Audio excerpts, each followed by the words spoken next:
విజయనగరంలోని గిరిజన విశ్వవిద్యాలయం తొలి స్నాతకోత్సవంలో రాష్ట్రపతి ద్రౌపది ముర్ము ముఖ్య అతిథిగా పాల్గొననున్నారు. ఇందుకోసం ఈ నెల 30న రాష్ట్రపతి ముర్ము రాష్ట్రానికి వస్తున్నారు. ప్రస్తుతం గిరిజన వర్సిటీ సొంత భవనాలు ఇంకా అందుబాటులోకి రాకపోవడంతో విశాఖ నుంచే గిరిజన విశ్వవిద్యాలయం స్నాతకోత్సవంలో పాల్గొంటారు.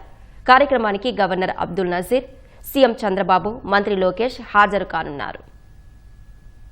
రాష్ట్ర విభజన తరువాత విజయనగరం జిల్లా కొత్తవలస మండలం రెల్లిలో కేంద్రీయ గిరిజన విశ్వవిద్యాలయం నిర్మాణానికి గత టీడీపీ ప్రభుత్వంలో శంకుస్థాపన చేశారు. వైసీపీ అధికారంలోకి వచ్చాక మెంటాడ మండలం, దత్తిరాజేరు మండలాల సరిహద్దుకు గిరిజన యూనివర్సిటీని మార్చి 2023 అక్టోబరులో శంకుస్థాపన చేశారు. ఆ తరువాత పనులు చేపట్టలేదు. కూటమి ప్రభుత్వం వచ్చాక 2024 జూలైలో నిర్మాణ పనులు ప్రారంభించారు. చినమేడపల్లి, మర్రివలస గ్రామాల పరిధిలో 519 ఎకరాల్లో 834 కోట్ల వ్యయంతో భవన నిర్మాణ పనులు జరుగుతున్నాయి. అకాడమిక్ బ్లాక్ లో 5 భవనాలు, పరిపాలనా భవనం పనులు జోరుగా సాగుతున్నాయి.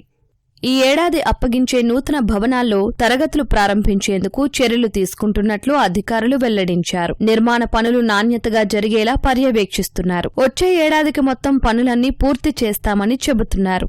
కేంద్రీయ గిరిజన విశ్వవిద్యాలయం భవనాలు పూర్తి స్థాయిలో అందుబాటులోకి రానప్పటికీ తొలి స్నాతకోత్సవం ఘనంగా నిర్వహించేందుకు ఏర్పాట్లు జరుగుతున్నాయి. తొలి స్నాతకోత్సవానికి ముఖ్య అతిథిగా రాష్ట్రపతి ద్రౌపది ముర్ము వస్తున్నారు. ఇందుకోసం ఈ నెల 30వ తేదీన విశాఖకు రాష్ట్రపతి రానున్నారు. విజయనగరంలో కేంద్రీయ విశ్వవిద్యాలయం భవనాలు పూర్తి కాకపోవడం వల్ల విశాఖలోని ఆంధ్ర యూనివర్సిటీ ప్రాంగణం నుంచే స్నాతకోత్సవంలో రాష్ట్రపతి ద్రౌపది ముర్ము పాల్గొంటారు. రాష్ట్రపతి రాక సందర్భంగా విశాఖలో ఏర్పాట్లను జిల్లా collector Abhishikt Kishore, police commissioner Shankhabrata Bagchi పరిశీలించారు. కార్యక్రమ నిర్వహణ, ప్రోటోకాల్, భద్రత, వాహనాల పార్కింగ్, అతిథులు కూర్చునే ఏర్పాట్లు, అత్యవసర సేవలు తదితర అంశాలపై అధికారులకు పలు సూచనలు చేశారు. గవర్నర్, ముఖ్యమంత్రి, కేంద్ర మంత్రి కార్యక్రమంలో భాగస్వామ్యం కానున్న నేపథ్యంలో సంబంధిత అంశాలను క్షుణ్ణంగా పరిశీలించారు.